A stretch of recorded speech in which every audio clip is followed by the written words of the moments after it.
বিকেল তখন 4:30। কলকাতার কলেজ স্ট্রিটের সেই একফালি সরু স্টুডিও ঘর। রাস্তার ধুলো আর গাড়ির ধোঁয়া ভরে রয়েছে তখন। জানলা দিয়ে উঁকি দেওয়া পুরনো অশ্বত্থ গাছটার পাতায় পাতায় তখন সোনালি রোদ মেখে নিচ্ছে। ঘরের ভিতরে সেই রোদ এসে পড়েছে এক স্তূপ নথির ওপরে, আর সেই নথির ভেতর মাথা গুঁজে বসে আছে রুদ্রাংশু। চোখের নিচে কালি, মুখে হালকা দাড়ি। আগের ঘটনার পর অনেক দিন কেটে গেছে, অনেক কিছু ঘটে গেছে এর মধ্যে। চেনা পরিচিত সবাই একরকম ওকে মাথার দিব্যি দিয়ে দিয়েছে, আর বিদেশে যাওয়া যাবে না। কিন্তু আবার একটা নতুন জিনিস ওর মাথায় সুরসুরি দিচ্ছে অনেক দিন হলো। ঘরটা জিনিসপত্রে ঠাসা, দেওয়াল ঘেঁষা লোহার আলমারি, তার ভেতরে সাজানো অজস্র নথি, কোথাও ইংরেজি, কোথাও আবার বাংলায় হাতে লেখা পুরনো কাগজ। ঘরের একদিকে আঁকার জিনিসপত্র রাখা, দেওয়ালে টাঙানো একটা সুপ্রাচীন অবিচ্ছিন্ন বাংলার মানচিত্র। তখনও বাংলাকে বঙ্গদেশ বলা হতো যাকে। এই জিনিসটা নিয়েই ইদানিং ও বেশি মাথা ঘামাচ্ছে। তাই বলা যায় ঘরের এইসব পুরনো জিনিসপত্রগুলোর মধ্যে এটাই হচ্ছে একমাত্র নতুন আমদানি। ধীরে ধীরে রুদ্রাংশু ওর পাশে রাখা একটা বহু পুরানো খামের ভেতর থেকে একটা হলদেটে কাগজ বের করে আনলো। তার মধ্যে ফাউন্টেন কালিতে লেখা রয়েছে, to be opened only in case of my absence, ACS। প্রায় 20 বছর আগেকার কথা। সেই সময় সে কৈশোরের গণ্ডি পেরোয়নি। দাদু অরুণ চন্দ্র সেন ইতিহাস পাগল, দেশের অজানা গল্প খোঁজার নেশাটা তিনিই ধরিয়েছিলেন। তিনি একদিন গিয়েছিলেন চন্দ্রগড়ের উদ্দেশ্যে। সেই হঠাৎ করে গেলেন বটে গবেষণার কাজে, তবে আর ফিরলেন না। সবাই বলল খামখেয়ালে মানুষ নিখোঁজ হয়ে গিয়েছে। পুলিশ ফাইল বন্ধ করে দিল। কিন্তু রুদ্রাংশু আজও বিশ্বাস করে দাদু কখনো হারিয়ে যাওয়ার মানুষ ছিলেন না। ওর মতন মানুষকে যদি কেউ সরিয়ে দেয়, তবে তার পেছনে একটা কারণ নিশ্চয়ই আছে। দাদুর শেষ চিঠিটা এসেছিল পুরুলিয়া থেকে। তাতে মাত্র 2টো লাইন লেখা ছিল, যা এই মাত্র কয়েকদিন আগে ওর হাতে এসেছে। সিংহাসনটার জন্য আর যেন কারোর রক্ত না ঝরে। আমি চিহ্ন রেখে যাচ্ছি। রুদ্র, তুমি খুঁজে নিয়ে সুব্যবস্থা করবে। আমার বিশ্বাস তুমি পারবে। হ্যাঁ, নিশ্চয়ই পারবে। খামের ভেতর থেকে পাওয়া গেছে আরেকটা জিনিস, একটা পুরনো কাপড়ে মোড়ানো চাবি। আর সাদা কাপড়টার গায়ে ছোট ছোট করে লেখা কতগুলো শব্দ। প্রিয় রুদ্র, যদি এই চিঠি তুই পড়িস, তবে বুঝবি আমি হয়তো আর নেই। আমার গবেষণা শেষ করতে পারলাম না, কিন্তু তার রাস্তা তৈরি করে গিয়েছি। আমি চন্দ্রগড় বেরোনোর আগে এই ব্যবস্থা করে গেলাম। আর্কাইভের লোহার বাক্স নম্বর 109 যা পাবি, তা আমার সবচেয়ে মূল্যবান আবিষ্কার। এখন এই সব কিছুর যোগ্য উত্তরাধিকারী তুই, একমাত্র তুই। এটি তোর অরুণ দাদু।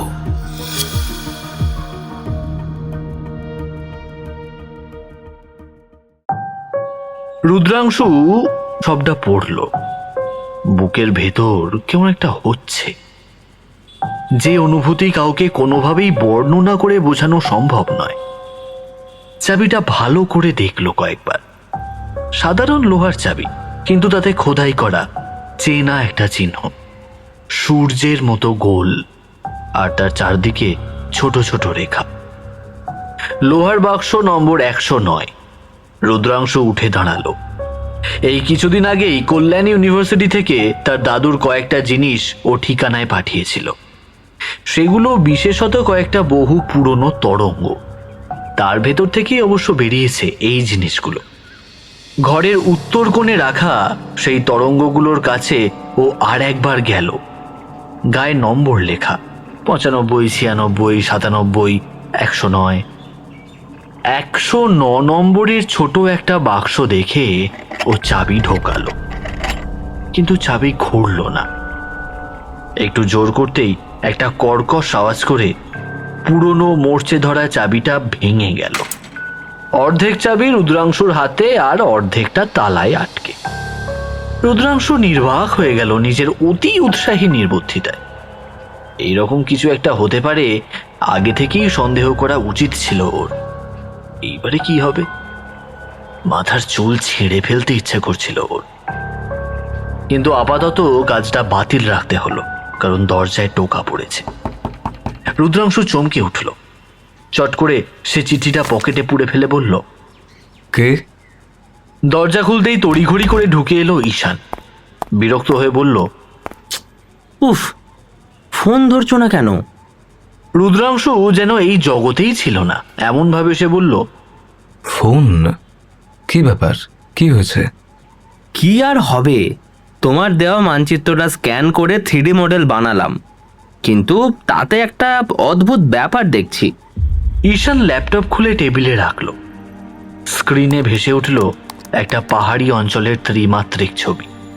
সে বলতে লাগলো, দেখো, তুমি যে পুরনো মানচিত্রটা দিয়েছিলে, মানে তোমার দাদুর জিনিস থেকে পাওয়া চন্দ্রগড়ের, ওটাতে পাহাড় জঙ্গল সবই আছে, কিন্তু আমি ওটা বর্তমান স্যাটেলাইট ইমেজের সঙ্গে মেলালাম। এবারে লক্ষ্য করো এখানে। ঈশান স্ক্রিনে কিছু জুম করে দেখালো। এই যে পাহাড়ের চূড়োটা দেখছো? হ্যাঁ, এটা কোনো প্রাকৃতিক গঠন নয়, এটা জ্যোতির্বৈজ্ঞানিক প্যাটার্নে তৈরি, অর্থাৎ প্রাচীন আদিবাসীদের সাথে এর কিছু একটা কানেকশন থাকতে পারে। আর এই প্যাটার্নের কেন্দ্রবিন্দুতে আছে কিছু একটা, এই যে ভালো করে লক্ষ্য করো। কি আছে?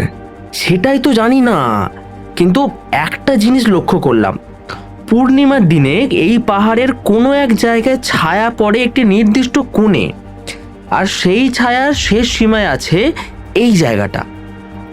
এটাই তো চন্দ্রগড়ের ধ্বংসাবশেষ। তার মানে তোমার দাদু তো এখানেই গিয়েছিল। ঈশান, এই তো মিলে গেল। আরে এই তো সেই চিহ্ন। কি চিহ্ন? রুদ্রাংশু পকেট থেকে চিঠিটা বার করলো, ঈশানকে পড়তে দিয়ে বলল, দেখ, আমি আজ খুঁজে পেয়েছি 1757 সালের একটা সাংকেতিক চিঠি। আমাদের চন্দ্রগড় যেতে হবে। দাদু যে দায়িত্বটা আমাদের উপরে দিয়ে গেছেন সেটা আমরা এইভাবে ফেলে দিতে পারবো না। ঈশান খানিকক্ষণ চুপ করে থেকে বলল, 1757 মানে পলাশির যুদ্ধের সময়। এই চিঠি যদি সত্যি হয় তাহলে তাহলে অনেক কিছু হতে পারে। আমার মন বলছে এর ভিতরে রহস্য লুকিয়ে আছে, এবং সেই রহস্য আমাদের বিদেশ যাত্রার রহস্যের থেকে কিছু কম হবে না। ঈশান একটু চুপ করেই রইল। জানলা দিয়ে তখন কলকাতার সূর্যের শেষ রশ্মি ঘরে এসে পড়েছে। জীবন আবারও হাত বাড়িয়ে দিয়েছে ওদের দূর পথের পথিক করে নেওয়ার জন্য। ওরা দুজনেই জানে না ওদের জন্য কি অপেক্ষা করছে পুরুলিয়ার পাহাড়ে।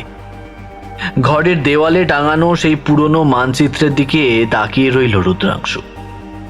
ওই মানচিত্রের কোথাও একটা লুকিয়ে আছে চন্দ্রগড়ের রহস্য, যে নামটা পর্যন্ত আজ ইতিহাসের পাতা থেকে মুছে গেছে।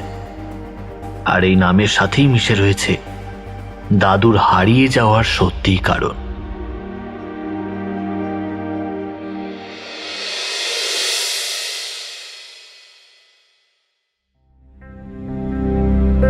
নমস্কার বন্ধুরা, গল্পস্রোত চ্যানেলে আজকে শুনবেন লেখক সত্যজিৎ অধিকারীর লেখা অপারেশন স্বর্ণ সিংহাসন। আজকের গল্প পাঠে মহুয়া এবং আমি রৌনক। গল্পের সূত্রধার রৌনক। শুনুন গল্পের পরবর্তী অংশ।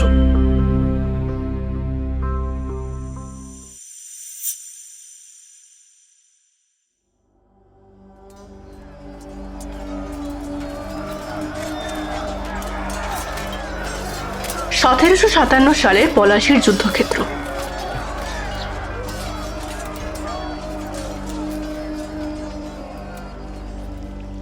রাত তখন প্রায় শেষ প্রহর। আকাশ কালো মেঘে ঢাকা। মাঝে মাঝে চমকানো বিদ্যুতের আলোয় দেখা যায় দূরে পলাশির আম্রকানন। সারাদিন ধরে মৃত্যুযজ্ঞ চলেছে ওই আম গাছের ফাঁকে ফাঁকেই। গাছের সারিগুলো যেন এই রাতের আঁধারে দাঁড়িয়ে থাকা এক একটা ভূতের দল। 2 দিন আগে 8 ঘন্টার যুদ্ধে নবাব সিরাজউদ্দৌলা মির্জাফরের শত্রুতার কাছে হার মেনেছেন। বিকেলের মধ্যে যুদ্ধক্ষেত্রের দখল নিয়েছে ইংরেজ বাহিনী। শিবিরের এক প্রান্তে আলাদা একটি তাঁবুতে তারা অতন্ত্র প্রহরায় জেগে রয়েছে। তার ভিতরে জ্বলছে মৃদু আলো। আজকেই পলাতক সিরাজকে মুর্শিদাবাদ থেকে বন্দি করে আনা হয়েছে এখানে। তাঁবুর ভিতর বন্দি নবাব সিরাজউদ্দৌলা, বয়স মাত্র 23। মুখে এখনও তার রাজকীয় তেজ, কিন্তু চোখে গভীর চিন্তা। গায়ে রেশমি জামা, অপরিচ্ছন্ন। স্ত্রী লুৎফা বেগম আর কন্যারা বসে আছে একপাশে। দূরে দাঁড়িয়ে বিশ্বস্ত সেনাপতি মোহনলাল। রাত কাটলে কোম্পানি ওদের সঙ্গে কি করবে তা কেউ জানে না। সিরাজ তাকিয়ে আছেন দূরে। আকাশে আবার বিদ্যুৎ চমকালো। সেই আলোয় তার মুখ ভয়ঙ্কর রকম ফ্যাকাশে দেখালো যেন। মোহনলাল একটু ইতস্তত করে বলল, হুজুর, আমরা লড়াই হেরে গেলেও সময়ের কাছে নিশ্চয়ই জিতে যাব। সিরাজ ফিরে তাকালেন। জিতবো? তুমি কি সত্যিই মনে করো আমরা জিতবো মোহন? মোহনলাল কিছু বলার আগেই দূর থেকে শোনা গেল একটি আওয়াজ।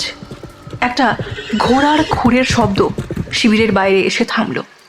নিশ্চয়ই মির্জাফরের বার্তাবাহক বাইরে ইংরেজ প্রহরীদের সঙ্গে কোনো সলা পরামর্শ করতে এসেছে। হাতে সময় বড় কম। সিরাজ ধীর পায়ে এগিয়ে এলেন টেবিলের দিকে। টেবিলের উপর রাখা ছিল একটি ছোট নকশা করা রূপোর সিন্দুক। তিনি সেটার উপর হাত রাখলেন। মির্জাফরের শত্রুতার কথা আমি আগেই সন্দেহ করেছিলাম, কিন্তু মির্জাফরকে গ্রেপ্তার করলে লাভ কি মোহন? সে একা নয়, তার পেছনে আছে ক্লাইভের মতো শয়তান। এই বলে তিনি সিন্দুকটা খুললেন। তার ভিতর থেকে বের করলেন একটা চিঠি। এই চিঠি এসেছিল আজ সকালে চন্দ্রগড় থেকে। চন্দ্রগড়? সেটা তো আমাদের রাজ্যের সীমান্তে, পাহাড়ি অঞ্চল। সেখানে কি আছে? সিরাজ চিঠিটা মোহনলালের হাতে দিলেন। সেটাই লেখা, চন্দ্রগড় প্রস্তুত। যে চিহ্ন বলেছিলেন তা দেওয়া আছে। সিংহাসন নিরাপদ। মোহনলাল চিঠি পড়ে ফ্যাল ফ্যাল করে তাকিয়ে রইল। সিংহাসন মানে? তুমি কি জানো মোহন, আমাদের এই বঙ্গ রাজ্যের সবচেয়ে মূল্যবান জিনিসটা কি? কি আছে ওই সিংহাসনে? আপনার পূর্বপুরুষের ঐতিহ্য, মুর্শিদ কুলি খাঁর তৈরি স্বর্ণ সিংহাসন। সিরাজ মাথা নেড়ে বললেন, ওটা শুধু সোনা নয় মোহন, ওটা আমাদের এই রাজ্যের মানুষের বিশ্বাসের প্রতীক। ওরা ওই সিংহাসন চুরি করে ইংল্যান্ডে পাঠাতে চায়, আর সেই জন্যই আমাদের এখানে আটকে রেখেছে। আজকে রাতের মতো কাল থেকে শুরু করবে আমাদের ওপরে অত্যাচার। হয়তো মিরন আমাকে খুনও করতে পারে এই জিনিসের লোভে। নৌকায় পালানোর সময় আমরা ভাগীরথী থেকে ধরা পড়েছি, তারপর এখানে এনে রাখা হয়েছে আমাদের। আমি যদি শিবিরে থাকি বাঁচব না, আর আমি মারা গেলে সিংহাসন চলে যাবে ইংরেজদের হাতে। হুজুর, আপনি কি বলছেন? যুদ্ধ এখনো শেষ হয়নি মোহন, সবে শুরু। এখনো অনেক লড়াই লড়তে হবে দেশবাসীকে। কিন্তু আমি মরে গেলেও ক্ষতি নেই, তবে শেষ বেলায় দরকার একটু বুদ্ধি। আমি যদি এখনই মির্জাফরকে সিংহাসন দখল করতে দিই, তাহলে সে ইংরেজদের হাতে তুলে দেবে। কিন্তু আমি যদি সিংহাসন সরিয়ে ফেলি, তাহলে কেউ কিছুই পাবে না। আমাদের দেশের জিনিস সুরক্ষিত থাকবে। কোথায় সরাবেন? সিংহাসন তো মুর্শিদাবাদের রাজপ্রাসাদে আছে, ভারী জিনিস। এত রাতে এই অবস্থায় কি করে সরাবেন? সিরাজ আবার সেই রূপোর সিন্দুকের দিকে গেলেন। সেখান থেকে বের করলেন একটা মানচিত্র। সেটা মেলে ধরলেন টেবিলের উপর। দেখো, এটা চন্দ্রগড়ের মানচিত্র। এই পাহাড়ের নিচে আছে একটা গুহা। সেখানে আমি আগে কিছু লোক পাঠিয়েছিলাম, তারা গুহা তৈরি করে রেখেছে। সেখানেই সিংহাসন রাখা হবে। মোহনলাল মানচিত্র দেখতে দেখতে হঠাৎ করেই তার চোখ আটকে গেল একটা চিহ্নে। এই চিহ্নটা কি? সিরাজ মানচিত্রের এক কোণে আঙুল রাখলেন। সেখানে সূর্যের মতন গোল চিহ্ন, তার চারদিকে ছোট ছোট রেখা। এটা আমার গুপ্ত চিহ্ন। এই চিহ্ন দেখলেই আমার লোকেরা বুঝবে এটা আমার নির্দেশ। এই চিহ্ন দেওয়া আছে চন্দ্রগড়ের গুপ্ত পথের দরজায়। এই চিহ্ন ছাড়া কেউ ভেতরে ঢুকতে পারবে না। হঠাৎ বাইরে আবার শব্দ। সিরাজ আর মোহনলাল পরস্পরের দিকে তাকালেন। সময় নেই মোহনলাল, তুমি এখনই যাও। এই পিছনের পর্দাটা ছুরি দিয়ে কাটলেই তুমি জঙ্গলের মধ্যে পড়বে। ওরা সব দিক সামলে এখনো রাজপ্রাসাদ অধিকার করতে পারেনি। যুদ্ধে আসার আগে আমি কয়েকজন বিশ্বস্ত সৈন্যকে সিংহাসন রক্ষা করতে মোতায়েন করে এসেছিলাম। তাদেরকে নিয়ে তুমি গোপনে রওনা দেবে চন্দ্রগড়ের উদ্দেশ্যে। মোহনলাল দ্বিধায় পড়েও সালাম করে বেরিয়ে এলেন। কিছুক্ষণ পর তাঁবুতে এলেন মির্জাফর। বাইরে আরো কয়েকটা ঘোড়ার পায়ের শব্দ শোনা গেল। বোঝা গেল তারা মির্জাফরের সেনা। মির্জাফর দাঁত কড়মড় করে তাকিয়ে রইল। যে ইতিহাসের পতন শুরু হয়েছিল আগেই, সেই ইতিহাস আজ একেবারে রক্তস্রোতে রাঙা হয়ে মিশে গেল পলাশির মাটিতে। আর সকলের অলক্ষ্যে সেই পতনের ছায়া গিয়ে পড়ল রাতের আধারের চন্দ্রগড়ের পাহাড়ে, যেখানে আজও ঘুমিয়ে আছে স্বর্ণ সিংহাসন। হয়তো অপেক্ষায় আছে তার প্রকৃত উদ্ধারকারীর। এর পরের ইতিহাসটা অনেকটাই ধোঁয়াশা। কেউ বলে মির্জাফরের পুত্র মিরনের নির্দেশে 2রা জুলাই, মতান্তরে 3রা জুলাই 1757 সালে নামক হারাম দেওরিতে ঘাতক মোহাম্মদী বেগ তাকে নিষ্ঠুরভাবে হত্যা করে। আবার কেউ বলে তার মৃত্যু হয়েছিল অনেকটা অত্যাচার আর কষ্ট সহ্য করার পর। যদিও এটা জানা যায় যে সিরাজের মৃত্যুর পর তার মৃতদেহ হাতির পিঠে চাপিয়ে সারা শহর ঘোরানো হয়। তারপর সমাধি দেওয়া হয় সিরাজকে মুর্শিদাবাদের খুশবাগে, তার পূর্বপুরুষদের সমাধির পাশে। সিরাজের মৃত্যুর পরে তার পরিবার, বিশেষ করে স্ত্রী লুৎফুন্নিসাকে চরম ভোগান্তি পোহাতে হয়েছিল। আর সাম্রাজ্য, স্বর্ণ সিংহাসন লোভীর দল ছোট ভাই মির্জা মেহেদিকেও হত্যা করেছিল নির্মমভাবে।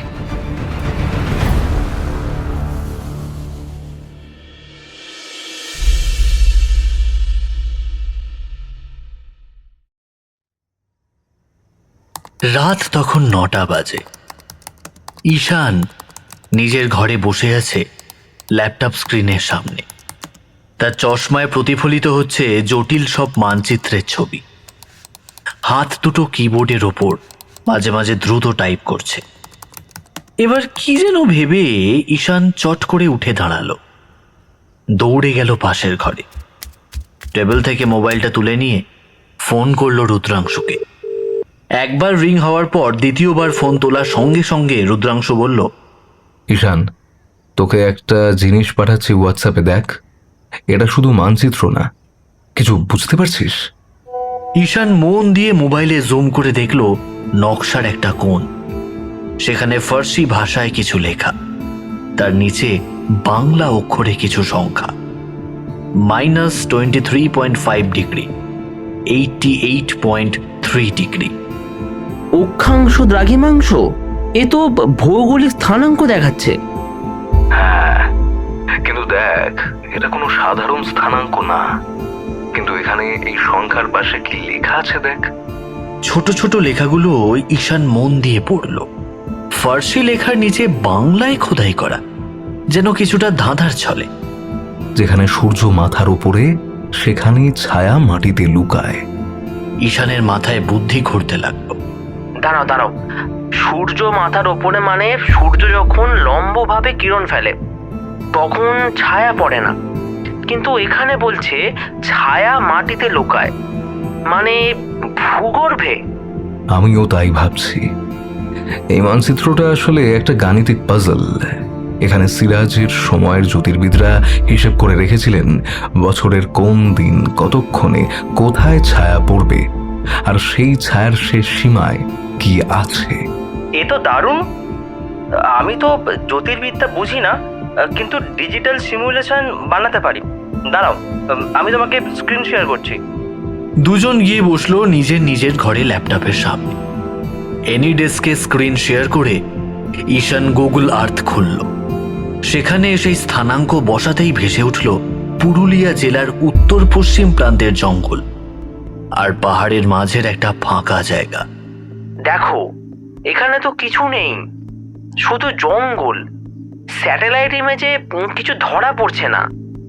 রুদ্রাংশু একটু ভেবে বলল, ওরা অত বোকা ছিল না। ওপর থেকে যেন কিছু না বোঝা যায় সেভাবেই তৈরি করেছিল হয়তো। তোকে বুঝতে হবে যে সেই সময়ের অনেক গুপ্তধন বুদ্ধি করে দেশের নানা জায়গায় লুকিয়ে থাকা অবস্থায় পাওয়া গেছে। তুই আমাকে বল, সঠিক জায়গাটা কোথায়? ঈশান কিছুক্ষণ চুপ করে রইল। দুজনেই স্তব্ধ হয়ে কম্পিউটার স্ক্রিনের দিকে তাকিয়ে মোবাইলের দু প্রান্তে চুপ করে বসে রইল। তারপর এক সময় ঈশান বলল, দাঁড়াও দাঁড়াও, 23.5 ডিগ্রি কর্কটক্রান্তি রেখা, 88.3 ডিগ্রি নির্দিষ্ট দ্রাঘিমা। কিন্তু এই দুই রেখা তো ছেদ করে এক জায়গায়। সেটা এই যে এখানে। এই জায়গায় বছরের একটি নির্দিষ্ট দিনে সূর্য ঠিক মাথার ওপরে থাকে। দুপুর 12টায় কোনো ছায়া পড়ে না, কিন্তু সেই দিনে আর কোনো একটা সময়ে, হয় সকালে না হয় বিকালে, ছায়া পড়ে একটি নির্দিষ্ট কোণে। আর সেই ছায়া যদি বাড়তে থাকে তবে তা ঠিক কোথায় গিয়ে থামে? সেটাই তো জানতে হবে। আর সেই ছায়ার শেষ সীমায় আছে চন্দ্রগড়ের গুপ্ত পথ। ঈশান তখন গুগল আর্থ বন্ধ করে অন্য একটা সফটওয়্যার খুলল। সেটায় আগে থেকেই চন্দ্রগড়ের পাহাড়ের ত্রিমাত্রিক ছবি তৈরি করা ছিল। দেখ দাদা, আমি গতকাল রাত্রে এই এলাকার ডিজিটাল এলিভেশন মডেল বানিয়েছি। এখানে আমরা সূর্যের অবস্থান সিমুলেট করতে পারি। বছরের যে কোনো দিন, যে কোনো সময় সূর্যের কোণ কেমন হবে, ছায়া কোথায় পড়বে, সব হিসাব করতে পারি।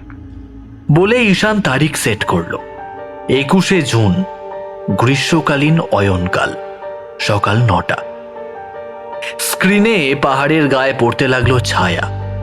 কালো রেখায় ধীরে ধীরে এগোচ্ছে পাহাড় বেয়ে।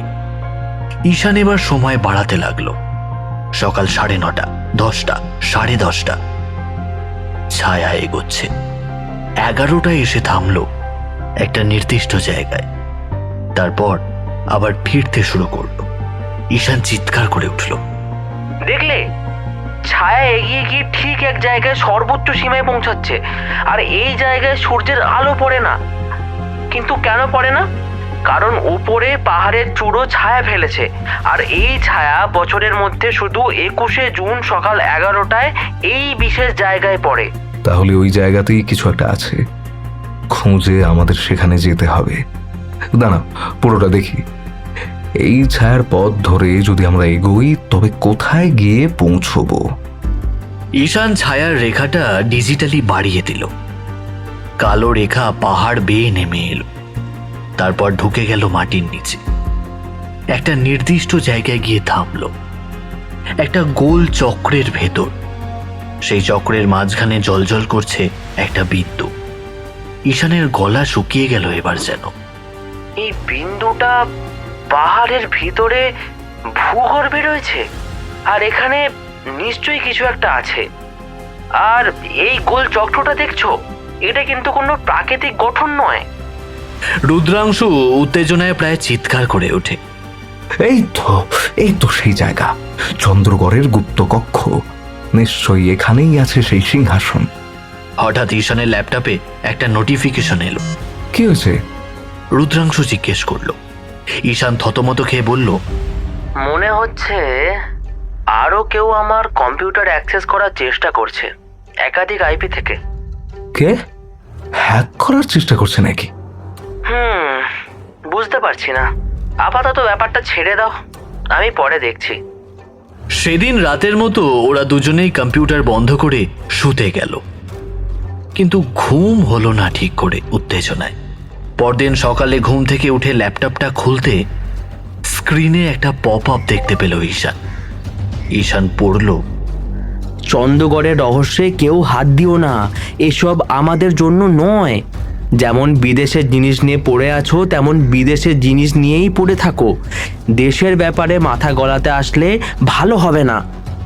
ঈশান বিছানা থেকে উঠে জানলার কাছে গেল। বাইরে কলকাতা শহর জেগে উঠেছে, কিন্তু চন্দ্রগড়ের পাহাড়ে এখনো তলিয়ে আছে অন্ধকার।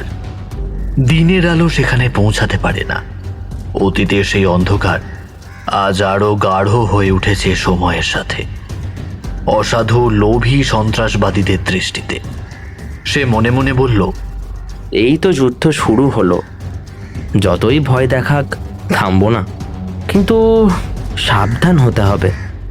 ডেস্ক থেকে মোবাইলটা তুলে নিয়ে দেখল রাতেই রুদ্রাংশু মেসেজ পাঠিয়ে রেখেছে। আমরা পরশু সকালেই রওনা দেব পুরুলিয়া।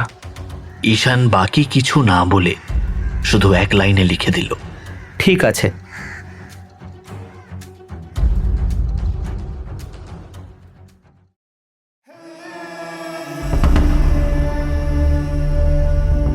একটা দিন যে ওদের কিভাবে কাটলো তা ওরাই জানে।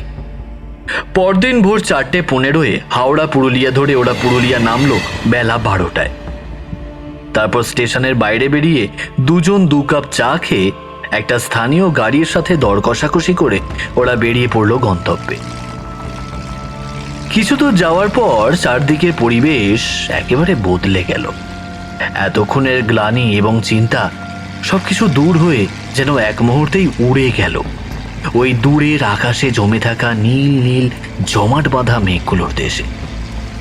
এর মধ্যেই পলাশ গাছের কুঁড়ি এসেছে, আর কয়েকদিনের মধ্যেই সমস্ত পাহাড় অরণ্য লালে লাল হয়ে যাবে, আর গাঢ় লাল পলাশ শিমুলের মাঝখানে মাঝখানে ফুটে থাকবে হলদে ছিটে রাধাচূড়া পলাশ। গাড়ির জানলা দিয়ে বাইরের দিকে তাকিয়ে ঈশান কথাটা বলল, আচ্ছা, ব্রিটিশরা তো পরে পুরো বাংলা তন্ন তন্ন করে খুঁজেছিল, নানান নথিতে এর উল্লেখ আছে। তারা কতবার অভিযান পাঠিয়েছিল চন্দ্রগড়ে? রুদ্রাংশু একবার সাঁওতাল ড্রাইভারের দিকে আর চোখে তাকিয়ে নিয়ে বলল, ওরাও পায়নি। ওরা পাবে না এমনভাবেই সেই জিনিসগুলো লুকিয়েছিলেন নবাব। বলতে বলতেই টামনার রাস্তায় কালো কাঁচ লাগানো একটা কুচকুচে কালো বোলেরো বিপজ্জনকভাবে সাইড চেপে ওদের ওভারটেক করে বেরিয়ে গেল হঠাৎ। নির্ঘাত ড্রাইভারের হাত খুব ভালো সেট ছিল, তাই ঠিক সময় স্টিয়ারিং ঘুরিয়ে আর ব্রেক মেরে গাড়িটা একটা বিপজ্জনক দুর্ঘটনার হাত থেকে বাঁচিয়ে ফেলল। রাস্তার কিনারে গাড়িটা স্লো করে ড্রাইভার নিজের মাতৃভাষায় কয়েকটা যে গালাগালি দিল তা বোঝা গেল। গাড়িটা কিন্তু এইখানে তৃতীয়বার আমাদের ওভারটেক করলো।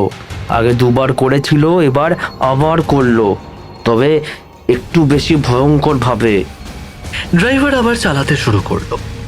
কালো গাড়িটা এখন ওদের কিছুটা সামনে ধীরে ধীরে চলছে।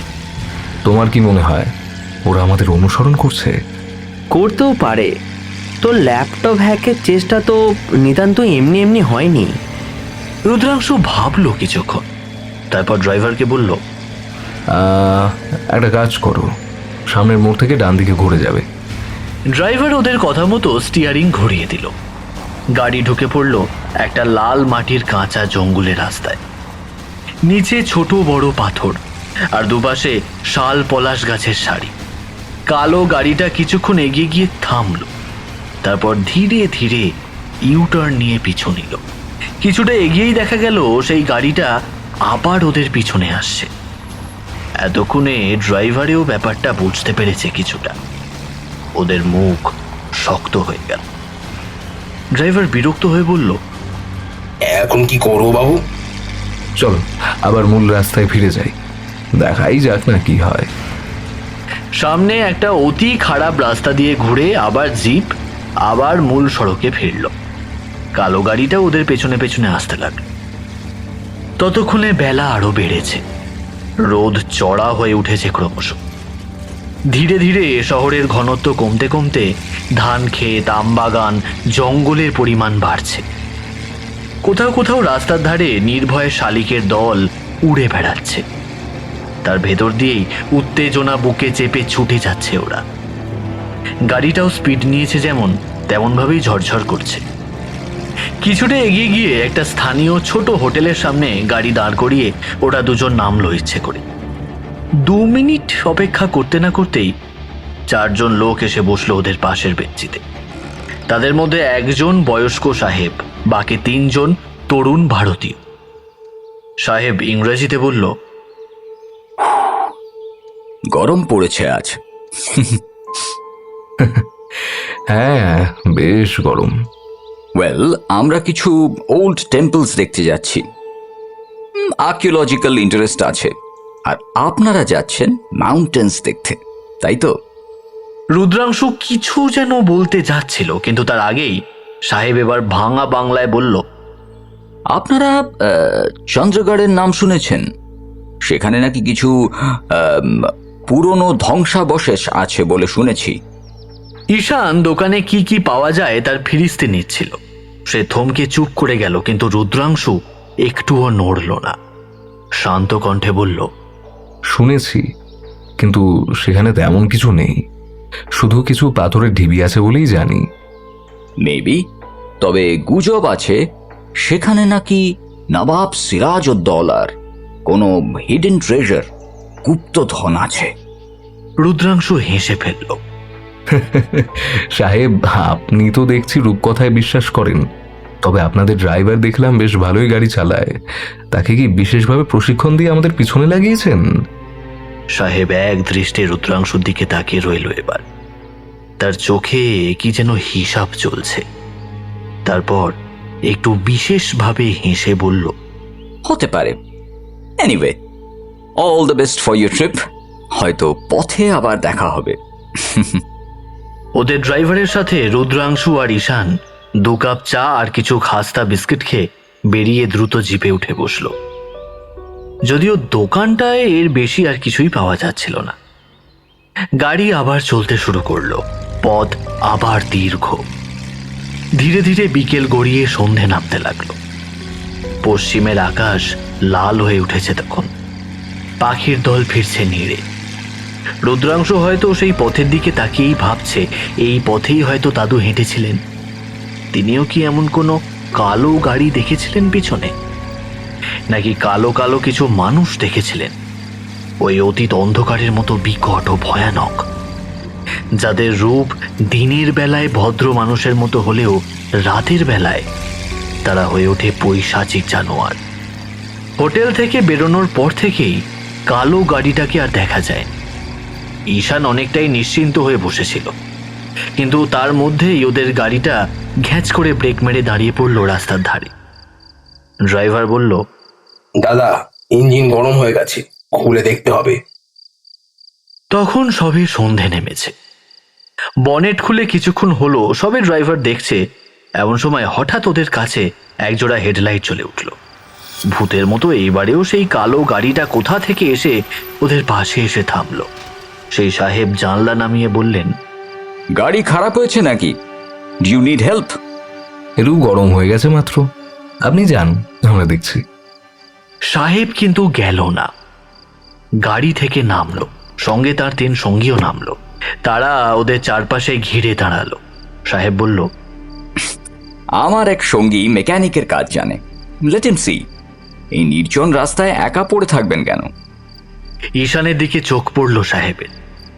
সাহেবের গলায় কেমন যেন স্পষ্ট একটা শীতল হুমকির ভাব আছে।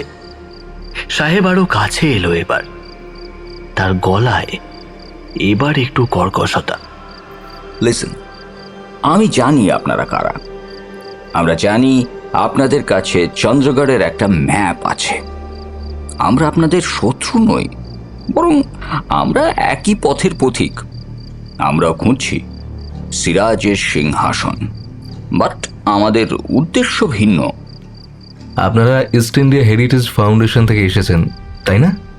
ব্রিটিশ বংশধরদের সংস্থা, যারা অতীতে আমাদের দেশের সম্পদ চুরি করেছিল, তাদের উত্তরসূরি হয়ে আপনারা এসেছেন আবার সেই কাজ আরো নিপুণভাবে করতে, তাই তো? আর আমরা চাই না এই ইতিহাস এই দেশের বাইরে যাক। আপনি বুদ্ধিমান মিস্টার, কিন্তু পরিস্থিতি যে আপনার অনুকূলে নয়। ভালোই ভালোই বলছি, ম্যাপটা দিন আর চলে যান। আমরা আপনাদের কিচ্ছু বলবো না। মানচিত্র আমি দেব না। এই ঐতিহাসিক সম্পদ এই দেশের, আপনাদের প্রভুদের নয়। 200 বছর লুণ্ঠন করেছেন, এখনো থামেনি আপনাদের চক্রান্ত। সাহেব এবার ইশারা করতেই তার পেছনের লোকেরা এগিয়ে এলো। এমন সময় দূর থেকে শোনা গেল একটা লরির হর্ন। তীব্র আলোয় ঝলসে গেল চারিদিক, আর মুহূর্তের মধ্যেই রুদ্রাংশু চট করে ঈশানের হাত ধরে টেনে দৌড়ে ঢুকে পড়ল জঙ্গলের ভিতর। সাহেব চিৎকার করে বলল, ধরো ওদের, ধরো। ট্রাক চলে গেল মুহূর্তে। অন্ধকার নেমে এলো আবার। সাহেবের লোকেরা টর্চ জ্বালিয়ে ঢুকে পড়ল জঙ্গলের ভেতর, কিন্তু রুদ্রাংশু আর ঈশান ততক্ষণে অদৃশ্য হয়ে গেছে। পেছনে পড়ে রইল ওদের গাড়ি আর তাদের সব মালপত্র, কিন্তু রুদ্রাংশুর পকেটে আছে মানচিত্র। তার থেকেও বড় কথা, সবটা গাঁথা রয়েছে ওর মাথায়। অন্ধকার জঙ্গলের পথ ধরে দুটি অজ্ঞাত পরিচয় ছায়ামূর্তির মতো এখন শুধু ওরা হাতড়ে হাতড়ে ছুটে চলেছে অজানা গন্তব্যের দিকে। রাত তখন প্রায় 12টা। গাছের ফাঁক দিয়ে মাঝে মাঝে চাঁদের আলো এসে পড়েছে মাটিতে। কিছুক্ষণ আগে রুদ্রাংশু আর ঈশান একটা বড় গাছের নিচে এসে বসেছে হাঁপাতে হাঁপাতে। দুজনের জামা কাপড় ছিঁড়ে গেছে, হাতে পায়ে আঁচড়ের দাগ। ওদের সারা শরীর ভিজে গেছে চপচপে ঘামে। রুদ্রাংশু তবুও স্থির, তার চোখ স্থির আকাশের চাঁদের দিকে। রুদ্রাংশু পকেট থেকে মানচিত্রটা বার করল, চাঁদের আলোয় তা দেখার চেষ্টা করলো একবার। বলল, এমন যেন মনে হচ্ছে এই জঙ্গল, এই পাহাড়, এই জঙ্গলে ঢোকা থেকেই যেন মনে হচ্ছে এরা আমার খুব চেনা। দাদু ছোটবেলায় অনেক গল্প শুনিয়েছেন এই অঞ্চলের। তিনি বলতেন এদিকের জঙ্গলেই হাঁটার সময় একদিন তিনি বুঝতে পেরেছিলেন সিংহাসনের আসল ঠিকানার হদিশ। তবে তা তিনি আদতে পেয়েছিলেন কিনা জানি না। ঈশান কথাগুলো শুনেও কিছু বলল না, চুপ করে রইল দুজন। বাতাস বইছে তখন নিরন্তর। এর মধ্যে হঠাৎ কোথাও যেন আলো দেখতে পেল রুদ্রাংশু, দূরে পাহাড়ের দিকে। এক ঝলক, তারপর আবার অন্ধকার। ওটা কি? রুদ্রাংশু ঝট করে উঠে দাঁড়ালো। চাঁদ তখন মেঘের আড়ালে লুকিয়েছে, তাই অন্ধকার আরো ঘন হয়ে উঠেছে। কিন্তু আবার আলো দেখা গেল। এবার আরো স্পষ্ট দেখা গেল এক সবুজ নীল মেশানো আভা। দাদু বলতেন পূর্ণিমার রাতে পাহাড় জ্বলে ওঠে। এ তো তাই। তার মানে? কিছুই না। চাঁদের আলো কোনো নির্দিষ্ট কোণে পড়লে পাহাড়ের গায়ে লাগানো বিশেষ এক ধাতু জ্বলে ওঠে। দাদু লিখেছিলেন এটা যেন এক বিরাট সূর্য ঘড়ির মতো তৈরি এক চন্দ্র ঘড়ি। এই নিয়ে ওই অঞ্চলে নাকি কিছু স্থানীয় গুজবও ছড়িয়ে আছে। চল যাও যাক। দুজন আবার চলল। এখন ওদের একটাই লক্ষ্য আছে, যদিও গাঢ় অন্ধকারে ঢাকা সেই পথ। ভোরের দিকে দেখা গেল জঙ্গল ক্রমশ ফাঁকা হচ্ছে। ক্রমশ সকালের আলো করতে ওদের সামনে খাড়া হয়ে এসে বাধা হয়ে দাঁড়ালো বিশাল এক পাথরের দেওয়াল। ভালো করে দেখে মনে হয় এক প্রকাণ্ড পাথরের ফলক, তার গায়ে খোদাই করা অদ্ভুত সব চিহ্ন, আর মাঝখানে গোল একটি অংশ। ঈশান হাঁ করে তাকিয়ে রইল। এটা কি? এত বড় পাথর এখানে কিভাবে এনেছে? আশেপাশে তো কোথাও আর কিছু দেখা যাচ্ছে না। রুদ্রাংশু হাত দিয়ে ছুঁয়ে দেখল, মসৃণ আর ঠান্ডা। গায়ে ফার্সি অক্ষরে কিছু লেখা আছে। রুদ্রাংশু পাথরের গায়ে খোদাই করা রেখাগুলো দেখাতে লাগলো। দেখ, এই রেখাগুলোই আসলে সময় নির্দেশ করে। চাঁদের আলো যখন এই বিশেষ রেখার উপর পড়ে তখন পাশের এই গোল অংশে ছায়া পড়ে, আর এই গোল অংশেই লাগানো আছে হয়তো কোনো অদ্ভুত ধাতু, যেটা চকচক করলে স্থানীয় লোকেরা বলে পাহাড়ে আগুন লেগেছে। আর সেই তথাকথিত আগুনের ছায়া যখন সবচেয়ে লম্বা হয় তখন। কথা শেষ না করে রুদ্রাংশু দ্রুত পাথরের গায়ে হাত বোলাতে লাগলো, যেন খুঁজছে কিছু। তারপর হঠাৎ থামলো একটা জায়গা। সেখানে পাথরের গায়ে ছোট একটা চিহ্ন, সূর্যের মতো গোল, চারিদিকে ছোট ছোট রেখা। দাদুর চিঠিতেও সে দেখেছিল এই চিহ্ন। সেই চিহ্নে পা দিতেই পাথরের ভেতর থেকে একটা বিকট শব্দ এলো, আর ধীরে ধীরে পাথরের একটা অংশ সরে তৈরি হলো একটা ফাঁকা অন্ধকার পথ। দুজন এগিয়ে গেল সেই অন্ধকার পথে। ভেতরে প্রবেশ করতেই পেছনের পাথর আবার নিজে নিজে সরে গিয়ে বন্ধ হয়ে গেল। টর্চ জ্বালালো ঈশান। আলো পড়তেই দেখা গেল এটা কোনো প্রাকৃতিক গুহা নয়। দেওয়ালগুলো মসৃণ, তাতে খোদাই করা নানান নকশা। সিঁড়িগুলো পাথর কেটে বানানো হয়েছে। দুজনে নামতে লাগলো ধীরে ধীরে ভাঙা সিঁড়িগুলো বেয়ে। 15 মিনিট নামার পর পৌঁছালো একটা প্রকাণ্ড কক্ষে। সেখানে টর্চের আলো ফেরাতেই চোখ ধাঁধিয়ে গেল দুজনের। দেওয়ালে দেওয়ালে সোনার কারুকার্য, মাঝখানে একটা পাথরের বেদি, তার ওপর একটা চিহ্ন খোদাই করা, সেই সূর্যের চিহ্ন। এখানে তো কিছুই নেই, সিংহাসন কোথায়? রুদ্রাংশ ঘুরতে ঘুরতে হঠাৎ থমকে গেল এক জায়গায়। সেখানে দেওয়ালের গায়ে লেখা পরিষ্কার বাংলায়, যে বিশ্বাসঘাতকতা করে সিংহাসন তার জন্য নয়, কিন্তু যে সততার পথে প্রাণ দেয় সে পায় অমরত্ব। এই সিংহাসন পাবে না কেউ যতক্ষণ না বিশ্বাস ফিরে পায় এই বাংলা। রুদ্রাংশু পড়ে চুপ করে গেল। মনে পড়ে গেল ইতিহাসের পাতায় মীর জাফরের বিশ্বাসঘাতকতা, সিরাজের পরাজয়, বাংলার পতন। হঠাৎ ঈশান চিৎকার করে উঠল, ওই দেখো! রুদ্রাংশ তাকিয়ে দেখে কক্ষের এক কোণে একটা ছোট দরজা। সেটা তখন আস্তে আস্তে খুলছে। ভেতর থেকে ভেসে আসছে মৃদু আলো, আর সেই আলোর সামনে দাঁড়িয়ে একটা মানুষের ছায়া। ওদের বুকের ভেতর কি যেন চেপে বসল।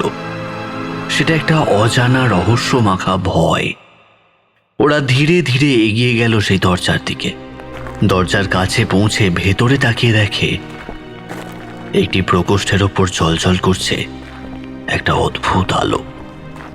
আর সত্যিই এক রাজকীয় সিংহাসনের পাশে দাঁড়িয়ে একটা লোক। লোকটার হাতে বন্দুক, সেই সাহেব। Hold it right there! Stop! If you take one more step, আমি গুলি চালাবো। কি ভেবেছো তোমরা? এতই বোকা আমি? আমরা কিচ্ছু জানি না। রুদ্রাংশু ও ঈশান থমকে দাঁড়াতে বাধ্য হলো, কিন্তু ওরা দেখল তখনই সিংহাসনের পেছনে একটা ছায়া পড়েছে। সেই ছায়া যেন কোনো লোক থেকে আসছে। ওদের চোখে পড়েনি এখনো। রুদ্রাংশু কি যেন একটা হিসেব করে ঠিক মেপে 2 পা ডান দিকে সরে গেল, আর ওদের সামনে সঙ্গে সঙ্গে খুলে গেল একটা গর্ত। সাহেব বন্দুক তাক করে চিৎকার করে উঠল, কি করছো? What the hell are you doing? কি করছো তোমরা? ঈশান তার হাতে ধরে থাকা টর্চের আলোটা নিভিয়ে দিল হঠাৎ করে। অন্ধকার নেমে এলো চারিদিকে এক মুহূর্তে। সাহেবের লোকেরা রাগে চিৎকার করে হাতড়াতে লাগলো টর্চ। সেই সুযোগে রুদ্রাংশু আর ঈশান ঝাঁপ দিল গর্তে। ওরা গিয়ে পড়ল একটা ভূগর্ভস্থ নদীতে। তার প্রবল স্রোত টেনে নিয়ে চলতে লাগলো ওদের। ওপরে তখনও শোনা যাচ্ছে সাহেবের চিৎকার, কিন্তু ক্রমশ তা মিলিয়ে যাচ্ছে জলের শব্দে। আর এরই মধ্যে দুজন ভেসে চলেছে কোথায় কোনো অজানার উদ্দেশ্যে। হঠাৎ দূরে একটা আলো দেখা গেল, ছোট্ট একটা বিন্দু যেন ক্রমশ বড় হচ্ছে। আর নদীর স্রোতে সেই আলোর দিকে এগিয়ে চলেছে তারা। আলোর উৎসর কাছে আসতেই ওরা দেখল এটা গুহার আর এক প্রান্ত। সেখান দিয়ে বেরিয়ে পড়ল তারা। বাইরে তখন দিনের আলো ফুটেছে ঝকঝকে হয়ে। পাখির ডাকে ভরা চারিদিকে জঙ্গল দেখলে বোঝাই যায় না এর পেটের ভেতরে কোনো অন্ধকার ইতিহাস ঘাপটি মেরে লুকিয়ে আছে। দেখা গেল এই নদীটা আসলে গুহার ভেতর থেকে এসে একটা ঝর্ণা হয়ে বয়ে গেছে। ওরা একটা গাছের শিকড় ধরে উঠে পড়ল নদী থেকে। রুদ্রাংশু চারপাশে একবার তাকিয়ে দেখল পাহাড়ের অন্য প্রান্তে চলে এসেছে তারা। বেঁচে আছে ঈশান, আর সিংহাসনও বেঁচে আছে এখনো। ওরা পায়নি, পাবেও না। আমরা ফিরবো, কিন্তু গোপনে, আর তৈরি হব পরবর্তী অভিযানের জন্য। পূবের আকাশ থেকে সূর্য তখন মধ্য গগনের দিকে যাচ্ছে।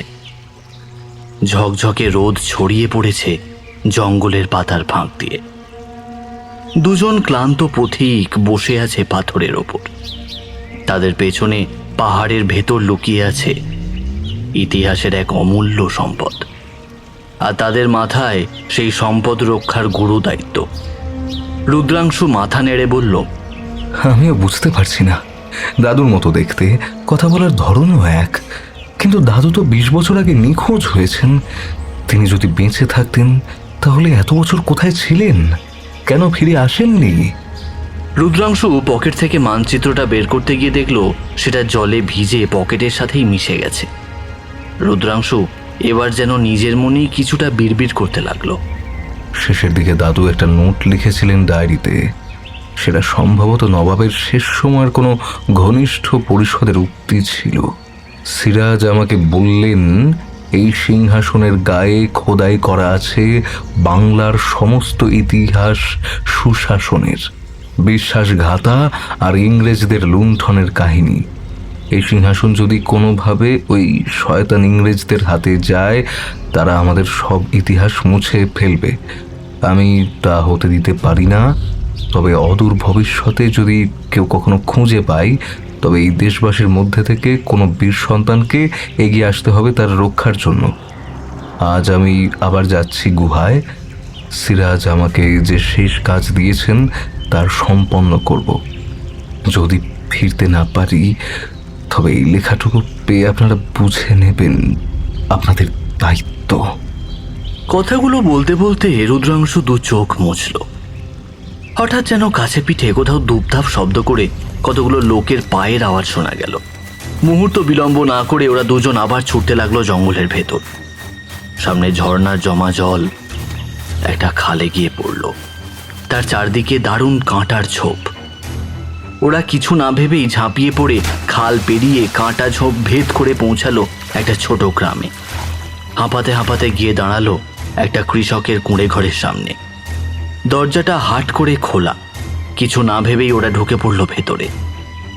কুঁড়ে ঘরের ভেতর জমাট বেঁধে আছে আরো অন্ধকার। মাটির দেওয়াল, খড়ের চাল, এক কোণে ছোট আলো জ্বলছে। একটা লোক অবাক হয়ে বেরিয়ে এলো অন্য একটা ঘর থেকে। লোকটার নাম গণেশ। সে কিছু বলবার আগেই রুদ্রাংশু বলল, আজকের দিনটা এখানে থাকতে দেবে? সে কোনো অভিব্যক্তি না দেখিয়ে ঘাড় নাড়ালো। কেমন যেন অদ্ভুত সবকিছু ঘটছে ওদের সঙ্গে। রুদ্রাংশু কিছুক্ষণ চুপ করে ভেবে নিয়ে দৃঢ় কণ্ঠে বলল, আমরা লুকাবো না, আমাদের আক্রমণ করতেই হবে। ওরা যতই শক্তিশালী হোক, আমরা ওদের মুখোশ খুলে দেব। ওরা আমাদের থেকে আরো সুনিপুণ করে যখন সিংহাসনের কাছে পৌঁছাতে পেরেছে, তখন নিশ্চয়ই সেখান থেকে সিংহাসন নিয়ে পালিয়েও আসতে পারবে। আমরা পালিয়ে এসেছি প্রাণের ভয়ে, আর ওরা পালাতে পারে সিংহাসন নিয়ে, আর সেটা কিছুতেই হতে পারে না। ঈশান মাথা নেড়ে বলল, ঠিক আছে, কিন্তু আপাতত আমাদের একটা নিরাপদ জায়গা দরকার। তারপর কানের কাছে এসে ফিসফিস করে বলল, এই লোকটাও কেমন যেন পাগল পাগল। ঈশানের কথা শেষ হওয়ার সঙ্গে সঙ্গে গণেশ এসে বলল, এখান থেকে কিছু দূরে একটা মন্দির আছে। পূর্ণিমার রাতে গ্রামের লোকেরা যায় পুজো দিতে। তোমরা যদি ওই আগুনজ্বালা পাহাড়ের সন্ধানে এসে থাকো, তবে জেনে রাখো যে ওই পাহাড়ের রাস্তা থেকে বেরোনোর সব থেকে গোপন পথ হচ্ছে ওটা। রুদ্রাংশু, ঈশান পরস্পরের দিকে তাকালো এবং সময় নষ্ট না করে প্রস্তুত হতে লাগলো। সন্ধ্যা নামতেই তারা রওনা দিল মন্দিরের দিকে। পথে ওদের সঙ্গী হলো শুধু জোনাকির আলো আর দূরের অন্ধকার থেকে ভেসে আসা কুকুরের ডাক। ওরা পৌঁছে দেখল একটা বহু পুরানো অট্টালিকা আত্মগোপন করে আছে চারিদিকের নিরেট অন্ধকারের মধ্যে। শুধু মাঝে মাঝে মাথার ওপর জমাট বেঁধে থাকা গাছের অজস্র পাতায় চাঁদের আলো ঠিকরে আলোর ঝলকানি। হঠাৎ কিছু বোঝার আগেই মাথার ওপর দুম করে ওদের দুটো লাঠির ঘা পড়ল, আর সঙ্গে সঙ্গে আর্তনাদ করার আগেই প্রচণ্ড ব্যথায় মাটিতে লুটিয়ে পড়ল ওরা। চোখের সামনে নেমে এলো গাঢ় অন্ধকার। তারপর আর কিছু মনে নেই।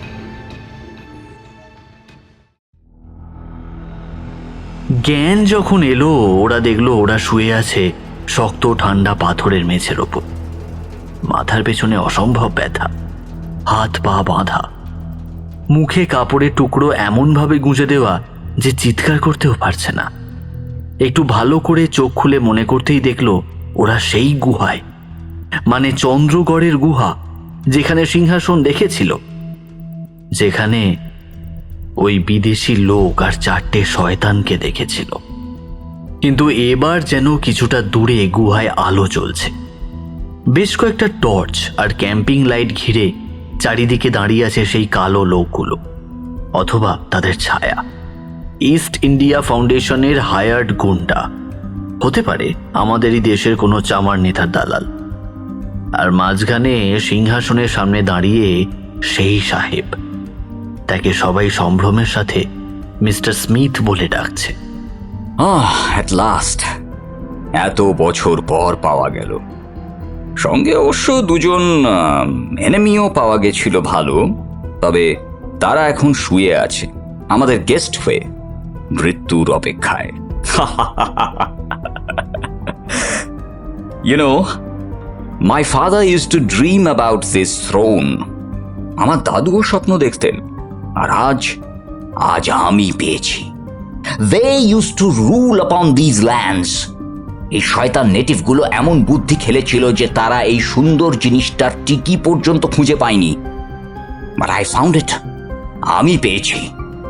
এই দেশের মানুষকেই নিজের দলে টেনে অনেক অনেক টাকার বিনিময়ে কিনে পকেটে ভরেছি আমি। এবারে আমি আমার দেশে নিয়ে যাব এদের মতো কাঙাল দেশের এক অদ্ভুত আর্টিফ্যাক্ট, আর্টওয়ার্ক। ওদের রক্ত গরম হয়ে গেল কথাগুলো শুনে, কিন্তু করার কিছুই নেই। হঠাৎ স্মিথ ওদের দিকে ঘুরে দাঁড়িয়ে ভালো করে দেখে একটু অবাক হয়ে বলল, ওহ, there you are. জেগে গেছেন আপনি। ভেরি ওয়েল, তাহলে আপনিও দেখতে পাবেন আপনার স্বপ্নের সিংহাসন কিভাবে আমাদের হয়ে যাবে। তারপর তো আপনাদেরও যেতে হবে ওই মরা সিরাজের কাছে। রুদ্রাংশ ছটফট করে মুখের বাঁধন খোলার আপ্রাণ চেষ্টা করতে লাগলো, কিন্তু পারল না। স্মিথ এগিয়ে এসে নিজেই তার মুখের কাপড় খুলে দিল, বলল, এনি লাস্ট ওয়ার্ডস? বলুন, আজ রাতেই আমরা সিংহাসন নিয়ে চলে যাব। তার আগে আপনার লাস্ট ওয়ার্ডস শুনে নি। কিভাবে ঢুকলে? তুমি তো সব রহস্য জানতে না। ইয়োর ফ্রেন্ড ঈশান অনেক কিছু জানে, আর তার ল্যাপটপটা অনেক চেষ্টার পর আমরা হ্যাক করেছি।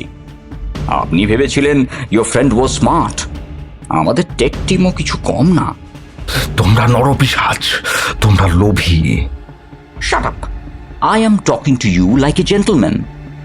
এখন আপনারা সামনে বসে দেখুন কিভাবে আমরা সিংহাসনটা সরাই, আর আপনাদের দুজনকে এখানে বেঁধে ফেলে রেখে আমরা চলে যাব।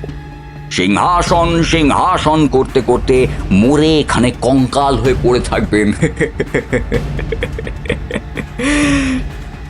এবার স্মিথ তার লোকদের নির্দেশ দিল সিংহাসন সরানোর জন্য। 4 জন লোক এগিয়ে গেল সিংহাসনের দিকে, কিন্তু স্পর্শ করতেই অদ্ভুত একটা ব্যাপার ঘটল। সিংহাসন থেকে বিকট শব্দ বেরোলো এমনভাবে যে গোটা গুহা কেঁপে উঠল। লোকগুলো ভয় পিছিয়ে এলো। স্মিথ বিরক্ত হয়ে বলল, what the hell is happening? কি করলি তোরা? এই জন্যই বলে ইন্ডিয়ানসদের কোনো বুদ্ধি নেই। কি করতে গিয়ে কি করে ফেললি তোরা? স্মিথ ইংরেজিতে গালাগাল করতে করতে নিজে এগিয়ে গেল এবার, কিন্তু সেও সিংহাসন স্পর্শ করতে পারল না। দেখলো সিংহাসনের গায়ে জ্বলছে এক অদ্ভুত লাল আভা, যেন তার ভেতর আগুন জ্বলছে। ওরা এই দৃশ্য দেখে অবাক হয়ে গেল। এর বর্ণনা তো আগে কোথাও পায়নি। হঠাৎ গুহার অন্ধকার কোণ থেকে ভেসে এলো একটা গলার স্বর, গম্ভীর, প্রাচীন, যেন কালের গহ্বর থেকে ভেসে আসছে। যে লোভী এই সিংহাসনের স্পর্শে সে পুড়ে ছাই হয়ে যায়। সবাই থতমত খেয়ে গেল। স্মিথ ঘুরে দাঁড়ালো, টর্চের আলো ফেলে দেখলো গুহার এক কোণে দাঁড়িয়ে একটা মূর্তি। কাণ্ডজ্ঞান হারিয়ে স্মিথ চিৎকার করে বলল, who the hell are you? কি চাও তুমি? কি চাও? স্মিথ হাতে বন্দুক তুলে নিল, কারণ মূর্তিটা যেন কোনো অদৃশ্য জাদু বলে এগিয়ে আসছে ওদের দিকে। স্মিথ গর্জন করে বলল, ইউ ওল্ড ফুল, তুই আমাদের থামাতে পারবি না, আমাদের শক্তি অনেক বেশি। হঠাৎ মনে হলো সেই বুড়োর মূর্তি যেন হাসল। সেই হাসি দেখে গা শিউরে উঠল সবার। স্মিথ আর থাকতে না পেরে গুলি চালালো, কিন্তু তাতে তার কোনো হেলদোল হলো না। গুলি তার শরীর ভেদ করে পেছনের দেওয়ালে গিয়ে লাগলো। স্মিথ যেন ভূত দেখেছে, এইভাবে ভয় পিছিয়ে এলো। তার লোকেরাও পিছিয়ে যাচ্ছে। ঈশান এবার চিৎকার করে বলল, তোমরা ভেবেছিলে চুরি করবে আবারও এই দেশের সম্পদ, কিন্তু ইতিহাসের পাতা উল্টানো অত সহজ না। তোমাদের পূর্বপুরুষরা লুট করেছিল এই দেশ, খুন করেছিল আমাদের দেশের অসহায় বীর সন্তানদের। আমরা তাদের প্রতিনিধি হিসাবে বলছি, ফিরে যাও, এই সিংহাসন তোমাদের নয়। কিন্তু স্মিথ ততক্ষণে রাগে অন্ধ হয়ে গেছে। সে আবার গুলি চালালো, আরো কয়েকবার পর পর। কিন্তু অদ্ভুতভাবে সেই মূর্তি দাঁড়িয়েই রইল। রুদ্র বলল, খেলা এখনো বাকি আছে। বলার সঙ্গে সঙ্গে মূর্তিটা যেন এবার হাত বাড়ালো, আর তাই দেখে স্মিথ বন্দুক ফেলে দৌড় দিল পিছনে। তার দেখা দেখি বাকি লোকেরাও দৌড় লাগালো গুহার বাইরের দিকে। কিন্তু গুহার দরজা তখন শক্ত হয়ে বন্ধ হয়ে গেছে। নিরেট সেই পাথর সরছে না। স্মিথ চিৎকার করছে পাগলের মতো, ওপেন দ্য ডোর, খোলো খোলো দরজা। কিন্তু কেউ শুনছে না। ইতিহাস যে কত নিষ্ঠুর হতে পারে তা যেন দেখিয়ে দিচ্ছে এই মাটির নিচের নিথর অন্ধকার আর ওই রহস্যময় পাথর প্রতিম মূর্তি। কোনো রকমে ঈশান আর রুদ্রাংশু পরস্পর ধরাধরি করে নিজেদের বাঁধন খুলল। ঈশান জিজ্ঞাসা করল, কে, কিসের মূর্তি এটা? দাদুর ডায়েরিতে আমরা পড়েছিলাম, মনে আছে রক্ষকের কথা? এই হচ্ছে সেই অদ্ভুত রক্ষক যে এই সিংহাসন মাটির নিচে লুকিয়ে রেখেছিল। সে নবাব সিরাজউদ্দৌলার এক প্রতিকৃতি বানিয়ে রেখে গিয়েছিল।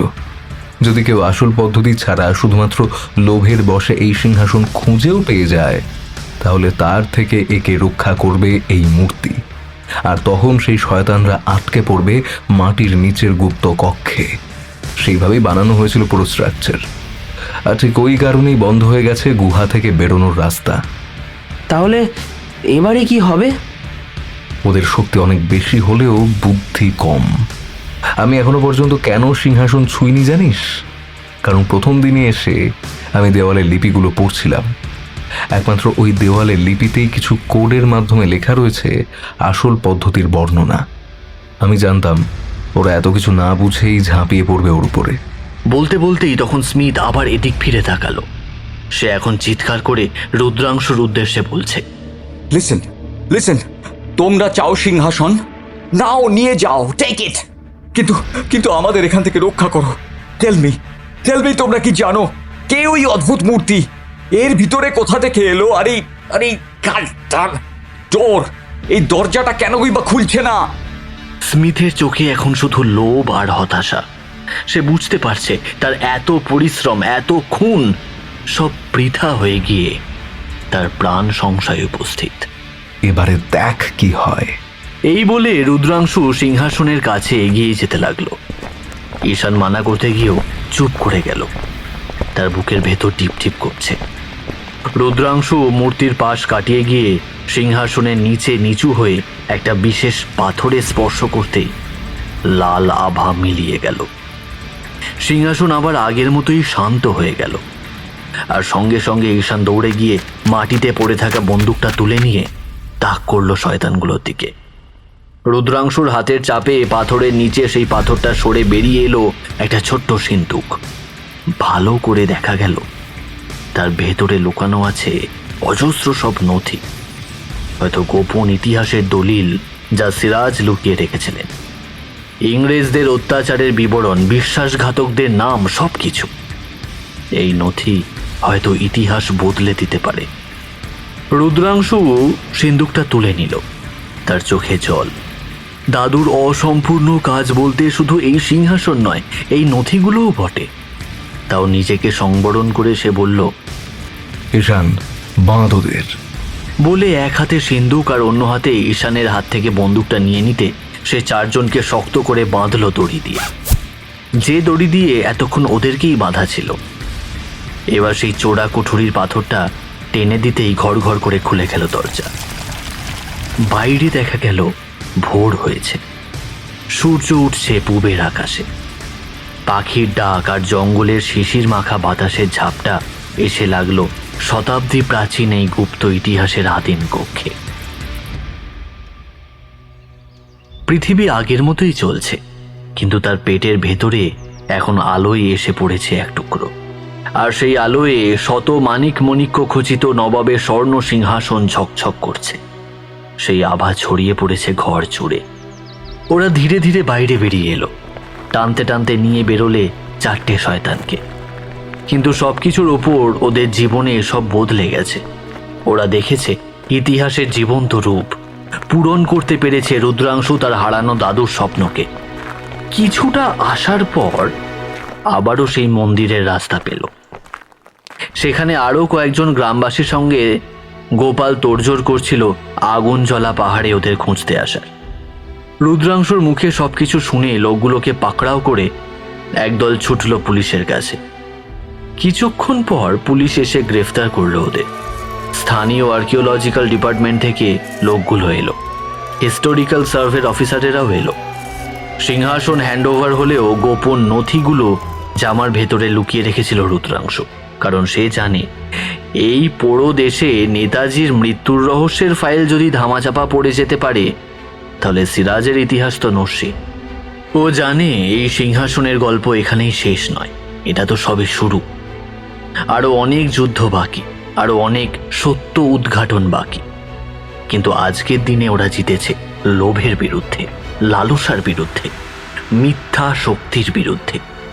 জিতেছে ইতিহাস, জিতেছে সত্য, জিতেছে ভালোবাসা। সেদিনটা গোপালের বাড়িতে কাটিয়ে সমস্ত ফর্মালিটি শেষ করে তারপরের দিন ফিরে আসে কলকাতায়। তুমুল হইচই হয় ওদেরকে নিয়ে। প্রত্যেকটা নিউজ মিডিয়া ওদের কভার করতে আসে। সরকারের পক্ষ থেকে এমন একটা বিশিষ্ট ঐতিহাসিক মূল্যবান সম্পদ উদ্ধার করার জন্য মোটা অঙ্কের টাকা হয়তো ওদের দেওয়া হবে পুরস্কার বাবদ। নিউজ চ্যানেলগুলোর দাবি সেই টাকা দিয়ে ওরা ভবিষ্যতে আরো এমন উদ্ধার কার্য চালিয়ে যাবে। কিন্তু এই সব কিছুর পিছনে কয়েকদিন পর কলেজ স্ট্রিটে রুদ্রাংশুর স্টুডিওর এক কোণে বসে রুদ্রাংশু আর ঈশান গোমড়া মুখ করে ঘর বন্ধ করে ঝুঁকে পড়েছিল।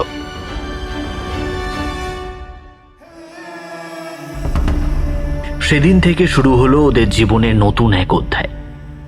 রুদ্রাংশু ও ঈশান নিজেরা স্বতন্ত্রভাবে সেই পুরনো নথি নিয়ে গবেষণা শুরু করলো। চলমান ইতিহাসের সাথে মিলিয়ে দেখতে গেলে অনেক কিছুই বদলে যেতে পারে। তবু পুরো বিষয়টা ভালো করে আঁটঘাঁট বেঁধে না কাজ করতে নামলে বিপদ অবশ্যম্ভাবী। কারণ এই দেশে শক্তিমান কারুর গায়ে আঁচ লাগলে যে কেউ ছেড়ে কথা বলবে না। মরতে তারা ভয় পায় না। মরতে যদি ভয় পেত তাহলে কোনোদিন সাধারণ শান্তির জীবন ছেড়ে এই রহস্য উদ্ঘাটনের নেশায় সারা দুনিয়ার পাহাড় জঙ্গল উত্তাল করে বেড়াতো না। রুদ্রাংশু কাগজ থেকে মুখ তুলে জানলার দিকে তাকালো। সময় পেরোতে পেরোতে তখন বিকেল গড়িয়ে যাচ্ছে। জানালার পর্দার ফাঁক দিয়ে দূরে কোথাও সূর্য ডুবছে। আকাশ লাল হয়ে উঠেছে লাল আভায়। তার মনে হচ্ছে এটা একটা নতুন শুরু।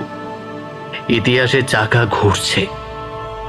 আজ যা বর্তমান, কাল তা অতীত হয়ে পরশু তা ইতিহাস হয়ে যাবে। আর তার মধ্যে দিয়ে হয়তো নতুন এক অভিযানের ডাক এসে পড়বে ওদের কানে। কি জানি জীবন কোন দিকে নিয়ে যাবে তা তো বলা যায় না। আপাতত এই সত্যিগুলো নিয়ে কিছুদিন লড়াই করতে হবে। না, নিজেদের স্বার্থে নয়, বরং দেশের স্বার্থে, ভবিষ্যৎ প্রজন্মের স্বার্থে।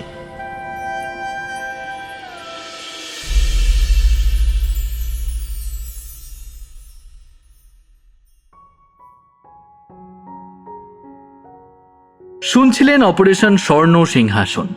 গল্প পাঠে মহুয়া এবং আমি রৌনক।